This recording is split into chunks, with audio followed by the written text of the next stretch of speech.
అమ్మా నాకు వెనక ముందు ఎవ్వరు లేరు, నా దేవుడే నా దిక్కు, నేను ఎక్కడికి వెళ్ళి వెతకలేను, అడగలేను, దేవుడిని పట్టుకుని చెప్తున్నానమ్మా, 24 గంటల టైం ఇవ్వు, రేపటి లోపల కట్టేస్తాను. మీరు ఎక్కడైనా చూసారా హాస్పిటల్లో డబ్బులు కట్టకుండా ముందు జాయిన్ చేసుకునే వాళ్ళు ఎవరైనా చూసారా?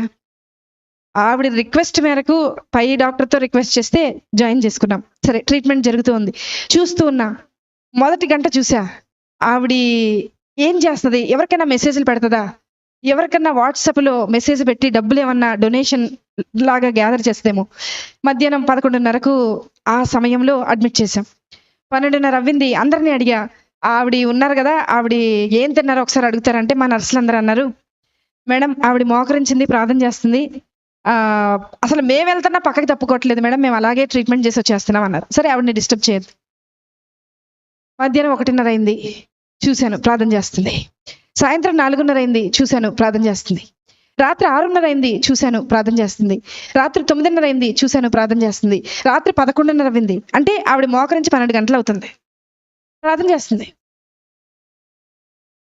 1:30 రాత్రి 1:30 అర్ధరాత్రి ప్రార్థన. ప్రొద్దున్న 4 నెక్స్ట్ డే స్టార్ట్ అయిపోతుంది, రౌండ్స్ స్టార్ట్ అయిపోతాయి, సెక్షన్ స్టార్ట్ అయిపోతుంది, అన్నీ స్టార్ట్ అయిపోతాయి, ట్రీట్మెంట్ స్టార్ట్. మాకు స్టార్ట్ అయిపోయింది కానీ ఆవిడకి మాత్రం ప్రార్థన ఎండవల. 7:30 ప్రార్థన. మరుసటి రోజు 8:30 ప్రార్థన. 9కి బిల్ వచ్చేస్తుంది జనరేట్ అయ్యి, ఆ రోజుకి డే స్టార్ట్ అవ్వాల్సిన బిల్ వచ్చేస్తుంది. బిల్ వచ్చింది, అందరు పేషెంట్స్ రౌండ్స్ అయిపోయినాయి, ఈవిడ దగ్గరికి వెళ్ళాలి. నా పైన ఉన్న డాక్టర్ అడిగారు, అమ్మా ఆవిడ బిల్ కట్టారా అని అడిగారు. నేను చెప్పబోతున్నా, నాకు భయం వేస్తుంది, ఎందుకో తెలుసా, ఆవిడ కట్టకపోతే నేను కడతానని చెప్పాను ఆయనకి. కానీ ఆవిడ ప్రార్థన చూసి నేను అనుకున్నా, కనీసం ఒక 75% నేను కడదాం, ఏదో చైన్ ఉంటుంది కదా, మా ఆయనకి తెలియకుండా అమ్మేసి కట్టేసేద్దామని అనుకున్నా. తెలిస్తే ఒప్పుకోరు కదా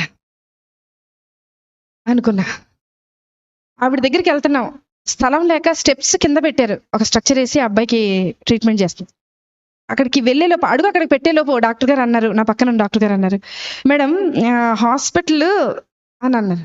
చెప్పండి సార్, ఏదో మీరు చెప్తున్నారు అంటే ఇంకా కొంచెం టైం దొరుకుద్దేమో, ఏదైనా ఆన్సర్ ఆలోచించి ఆయనకు చెప్దాం, ఎందుకంటే ఆవిడ ఇంకా కట్టలేదు, ప్రార్థన అవ్వలేదు ఆవిడది అక్కడ. అంటే ఆయన అన్నారు, మేడం యాక్చువల్గా ఈరోజు మా అమ్మగారు చనిపోయి 10 సంవత్సరాలు అవుతుందండి, ఈరోజు 10వ సంవత్సరం వర్ధంతి, వాళ్ళకి చెప్పేయండి మేడం, వాళ్ళకి ఫ్రీ ట్రీట్మెంట్ చేసేద్దాం, వాళ్ళ దగ్గర రూపాయి కూడా తీసుకోతాను. నేను వెళ్ళి లేపానావండి, లేపి తీసుకొచ్చాను. బిల్లు కట్టక్కర్లేదు నువ్వు అన్నా. నాకు తెలుసు మేడం, నా భర్త వదిలేసి వెళ్ళిపోయినా, నా బిడ్డ నా చెయ్యి దాటిపోయినా, నన్ను ఈ లోకంలోకి తీసుకొచ్చిన యేసయ్య నా చెయ్యి విడిచిపెట్టడం.